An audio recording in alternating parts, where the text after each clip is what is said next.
Hello મિત્રો, નમસ્કાર. તમારું સ્વાગત છે એસ ટીચિંગ ની અંદર. હું છું સુધીર જાદવ.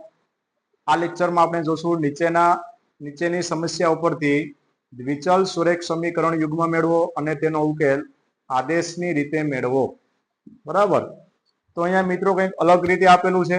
પેલાની અંદર ડાયરેક્ટ આપણને સમીકરણ આપેલા હતા, પણ અહીંયા એવું કંઈ નથી. અહીંયા આપણે શબ્દ ઉપરથી સમીકરણ બનાવશું અને એના પછી આદેશની રીતે જે રીતે આપણે ગણતરી કરતા હતા એ જ રીતે ગણતરી કરશું. તો શરૂ કરીએ. બે સંખ્યાનો તફાવત 26 છે. એક સંખ્યા બીજી સંખ્યાથી 3 ગણી છે, તો તે બે સંખ્યાઓ શોધો. તો અહીંયા તમે જોઈ શકો, આપણને પ્રોપર સંખ્યા આપેલી નથી, તો આપણે ધારવી પડશે. બરાબર. કઈ સંખ્યા ધારીશું? અહીંયા બે સંખ્યા આપેલી છે, 1 અને 2, પેલી અને બીજી સંખ્યા. તો એમાં એક સંખ્યા મોટી હશે અને એક સંખ્યા નાની હશે. બરાબર ને? કારણ કે એક સંખ્યા બીજી સંખ્યાથી 3 ગણી છે, તો એક નાની હોય ને એક મોટી હોય. તો અહીંયા ધારવું પડશે આપણને, કારણ કે આપણને ખબર નથી. ધારો કે મોટી સંખ્યા શું ધારી લઈએ? x છે, અને નાની સંખ્યા શું ધારી લઈએ મિત્રો? y છે. બરાબર. મોટી સંખ્યા x છે અને નાની સંખ્યા y છે. હવે જો મિત્રો બંનેનો તફાવત એટલે આપણે થશે અહીંયા બાદબાકી. બંનેનો તફાવત 26 આપેલો છે. બંને સંખ્યાનો તફાવત 26 છે. તો તફાવત કરી નાખીએ. x y બરાબર કેટલા આપેલા છે? 26. આ થઈ ગયું આપણનું સમીકરણ નંબર 1. બરાબર. હવે શું આગળ કીધું? એક સંખ્યા બીજી સંખ્યાથી 3 ગણી છે.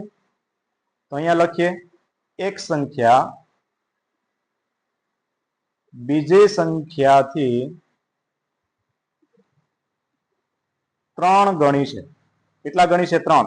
તો એક સંખ્યા x અને બીજી સંખ્યા લઈ લઈએ y, જે આપણે ઉપર ધારેલી છે એ જ રીતે. તો એક સંખ્યા બીજી સંખ્યાથી 3 ગણી છે. હવે જે 3 ગણી હોય એ મોટી સંખ્યા હોય ને, તો 3 ગણી કોણ હોય? x. તો જે મોટી સંખ્યા x છે એ 3 ગણી થશે, પણ 3 આપણે સામે એટલે કે જ્યાં નાની સંખ્યા છે ત્યાં. બરાબર. તો અહીંયા થઈ ગયું x બરાબર 3y. આ થઈ ગયું આપણનું સમીકરણ નંબર 2. સમીકરણ નંબર 2. બસ. હવે કઈ નહીં.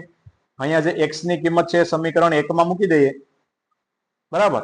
અથવા હજુ પણ આગળ અહીં જવું મિત્રો, જવું હોય તો x 3y આ બાજુ આવે એટલે x - 3y બરાબર 0. આને કહીએ સમીકરણ નંબર 2. તો 1 અને 2 બંને મળી ગયા. હવે સમીકરણ કોઈ પણ એકમાંથી x અને y ને કરતા બનાવી અને આદેશની રીતે એનો ઉકેલ મળી જશે. બરાબર. ચલો, સમીકરણ 2 માં x ને કરતા બનાવીએ તો સમીકરણ 2 પરથી સમીકરણ 2 છે x - 3y બરાબર 0. 3y સામે જશે એટલે x બરાબર 3y. આ થશે સમીકરણ નંબર 3. સમીકરણ 3 ને સમીકરણ 1 માં મૂકીએ તો સમીકરણ 3 ને સમીકરણ 1 માં મૂકતા, ચલો, સમીકરણ 1 છે x - y બરાબર 26. x ની જગ્યાએ 3y - y બરાબર 26. 3y માંથી 1y જશે એટલે 2y બરાબર 26.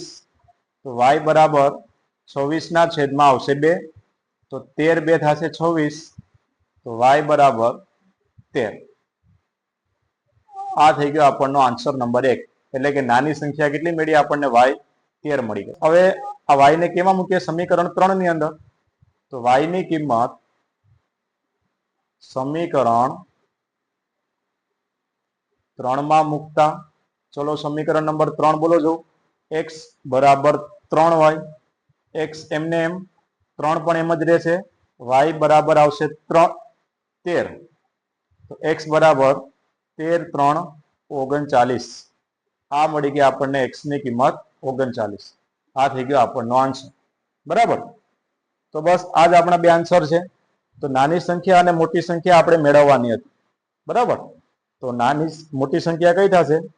મોટી સંખ્યા x ધારેલી હતી ને, તો જે x મળ્યું હોય એ 39 છે. અને નાની સંખ્યા શું થશે? નાની સંખ્યા વાય ધારેલી હતી, તો જે છે વાય ની કિંમત 13 મળી, તો નાની સંખ્યા 13 છે. આ થઈ ગયા આપણનો આન્સર. નેક્સ્ટ દાખલા તરફ આગળ વધીએ મિત્રો. બે પૂરક કોણો પૈકી મોટો ખૂણો નાના ખૂણા કરતા 18 ડિગ્રી, બરાબર, 18 ડિગ્રી મોટો હોય તો તે પૂરક કોણ શોધો. જે બે ખૂણાનો માપ 180 થતો હોય તો એને પૂરક કોણ કહીશું. તો અહીંયા એક ખૂણો મોટો છે, કારણ કે આમાં ડાયરેક્ટલી આપણે x અને y આપેલા નથી, તો શું લેશું? તો અહીંયા જો એક મોટો ખૂણો અને એક નાનો ખૂણો, બરાબર, આ બે વસ્તુ આપેલી નથી, એ આપણે શોધવાની છે. તો જે શોધવાનું છે એને જ x અને y ધારી લઈએ. તો મોટા ખૂણાને x ધારી લઈએ અને નાના ખૂણાને y. અને બે પૂરક કોણનો સરવાળો હંમેશા 180 થાય, બરાબર. તો અહીંયા ધારી લઈએ, ધારો કે મોટો ખૂણો x છે અને નાનો ખૂણો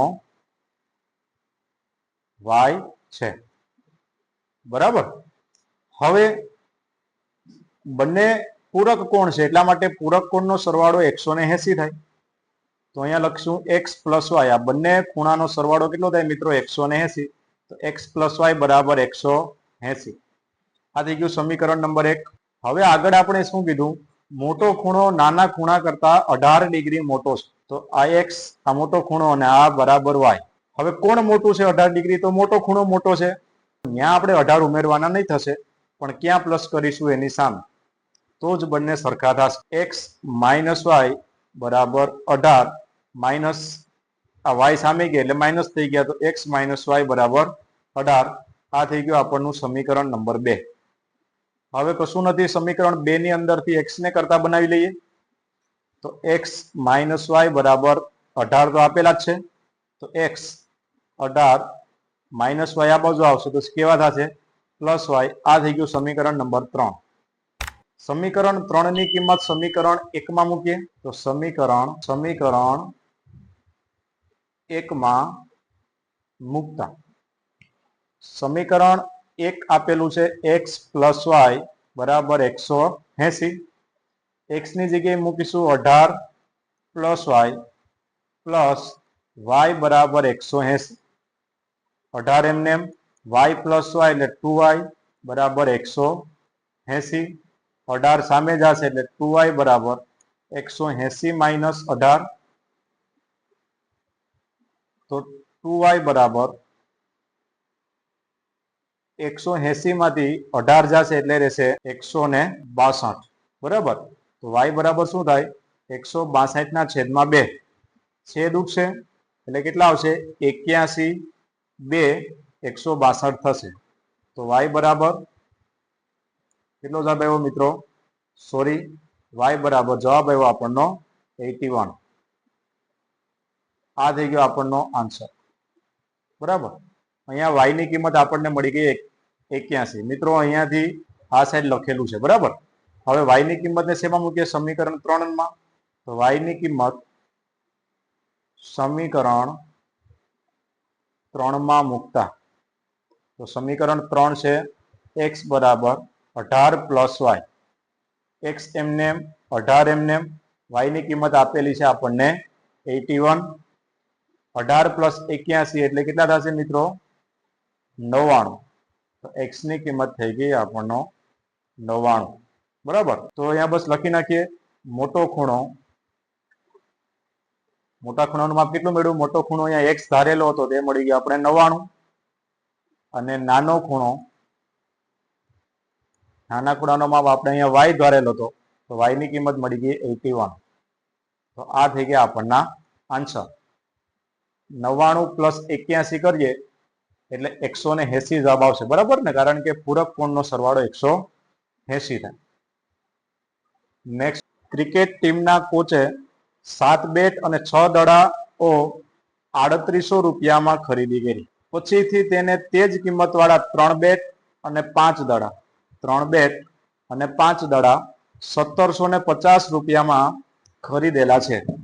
તો એક બેટની કિંમત અને એક દડાની કિંમત શોધો, બરાબર. તો અહીંયા આપણને શું મેળવવાનું છે? બેટ અને દડાની કિંમત.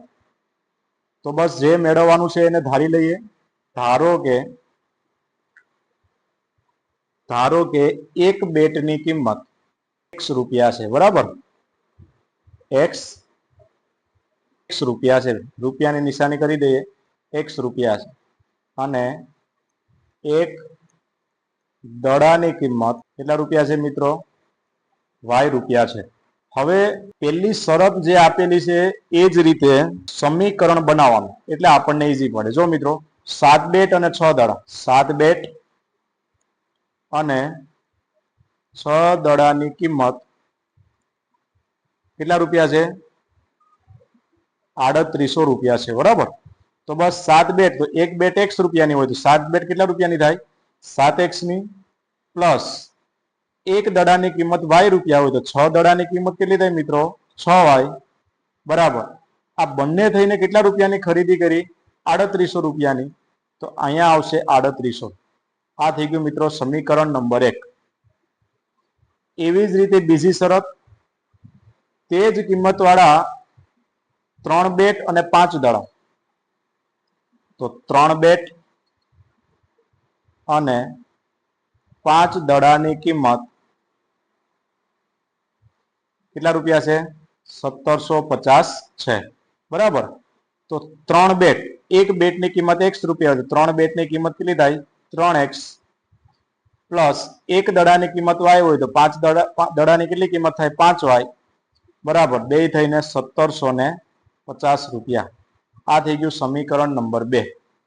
બંને સમીકરણ અહીં મળી ગયા, સમીકરણ 1 અને સમીકરણ નંબર 2.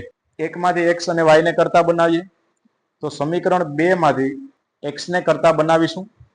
તો સમીકરણ 2 પરથી સમીકરણ 2 આપેલું છે 3x પ્લસ 5y બરાબર 1750 રૂપિયા. તો 5y સામે જશે એટલે અહીંયા રહેશે 3x, 1750 માઇનસ 5y, x બરાબર 1750 માઇનસ 5y, એના છેદમાં કેટલા આવશે મિત્રો? 3. આ થઈ ગયું સમીકરણ નંબર 3. હવે સમીકરણ 3 ની કિંમત સમીકરણ 1 ની અંદર મૂકી દઈએ. તો સમીકરણ 3 ની કિંમત સમીકરણ 1 માં મૂકતા, ચલો મૂકી દઈએ. સમીકરણ 3 શું છે? 7x પ્લસ 6y બરાબર 3800. તો x ની જગ્યાએ મૂકી દઈએ, બરાબર. તો x બરાબર આપણને શું મળેલું છે? x બરાબર 7. x ની જગ્યાએ શું મૂકીશું? સમીકરણ 1 ની અંદર સમીકરણ 3 ની કિંમત મૂકવાની છે. તો સમીકરણ 1 છે સેમ ટુ સેમ હું લખી નાખું છું. 7x પ્લસ 6y બરાબર 3800. 7 એમને એમ રહેશે. x ની જગ્યાએ જે મળેલું છે એ મૂકીશું. x ની જગ્યાએ છે 1750 માઇનસ 5y ના છેદમાં 3. તો x ની જગ્યાએ મૂકી દઈએ 1750 માઇનસ 5y એના છેદની અંદર 3, કૌંસ પૂરો, પ્લસ 6y બરાબર 3800. બસ. હવે આની અંદર આપણે સાદુરૂપ આપવાનું છે. જો મિત્રો અહીંયા કંઈ ખબર ન પડે ને છેદની અંદરથી 3 કાઢવા હોય તો બધાને 3 સાથે ગુણી નાખશું. 7 એમને એમ, 1750 માઇનસ 5y એના છેદમાં 3. અહીંયા પણ 3 સાથે ગુણી નાખશું, પ્લસ 6y આને પણ 3 સાથે ગુણશું, અને 3800 આને પણ આપણે 3 સાથે ગુણાકાર કરશું. તો 3 અને 3 નીકળી ગયા. તો અહીંયા વધશે 7, 1750 માઇનસ 5y પ્લસ 6 3 થશે 18y બરાબર 3800 ગુણાકારમાં 3, એટલે 3800 ગુણાકારમાં 3 કરશું 11400 જવાબ આવશે મિત્રો. ગુણાકારમાં 7 કરીએ એટલે પેલા 12250 માઇનસ 7 પંચા 35y પ્લસ 18y બરાબર 11400. 12 2 50, અહીંયા 35 માઇનસ 18 કરવાના છે એટલે આવશે મિત્રો માઇનસ 17y બરાબર 11400. અહીં 12 250 સામે જશે એટલે આ બાજુ રહેશે માઇનસ 17y 11400, આ બાજુ આવશે એટલે માઇનસ 12 2 50 તો -17y બરાબર આની અંદરથી બાદબાકી કરો એટલે 0 0 11 400 -12 2 50 5 અને 8 -850 આવશે. હવે સામસામેથી માઇનસ નીકળી ગઈ એટલે કેવા થઈ ગયા પ્લસ. તો y ની કિંમત આવી ગઈ 850 એના છેદની અંદર 17 બરાબર. હવે મિત્રો 17 પંચા 85 થશે અને 1 0 એટલે 50 તો y બરાબર શું જવાબ આવી ગયો 50. આ મળી ગઈ આપણે y ની કિંમત. y ની કિંમત આવી ગઈ 50. હવે y ની કિંમત શેમાં મૂકશું સમીકરણ નંબર 3 માં. તો y ની કિંમત સમીકરણ 3 માં મૂકતા સમીકરણ 3 કયું છે મિત્રો યાદ છે તમને? જો અહીંયા મેં મૂકેલું છે x બરાબર 1750 -5y ના છેદમાં 3. ખબર ન હોય તો આપણે આગળ જોઈ લેવાનું. x બરાબર 1750 -5y ના છેદમાં 3. તો x એમનેમ 1750 એમનેમ -5 પણ એમનેમ. y ની જગ્યાએ કેટલા મૂકશું મિત્રો? અહીં જવાબ આવી ગયો 50 તો અહીંયા 50 મૂકીએ અને એના છેદમાં 3. તો x બરાબર 1750 માઇનસ 50 ગુણ્યા 5 એટલે 250 એના છેદની અંદર 3. તો x બરાબર 1750 માંથી કાઢીએ એટલે 1500 એના છેદમાં 3. 3 5 થઈ ગયા 15. તો x ની કિંમત શું મળેલી છે અહીંયા 3 5 15 અને અહીંયા 00 એટલે અહીંયા મળી ગયા 500. તો આ થઈ ગયો આપણનો આન્સર નંબર 2. તો હવે જો મિત્રો એક બેટની કિંમત બેટ કોને ધારેલું હતું x ને x કેટલા મળ્યા 500 તો 500 રૂપિયા છે બરાબર. અને એક દડાની કિંમત એક બોલની કિંમત બોલને આપણે y ધારેલો હતો એટલે y કેટલા મળી ગયા 50 તો 50 રૂપિયા છે. આ થઈ ગયો આપણનો આન્સર. એક બેટની કિંમત 500 રૂપિયા અને એક દડાની કિંમત 50 રૂપિયા. અહીંયા આપણે રૂપિયા લખવું હોય તો પણ લખી શકીએ. Thank you.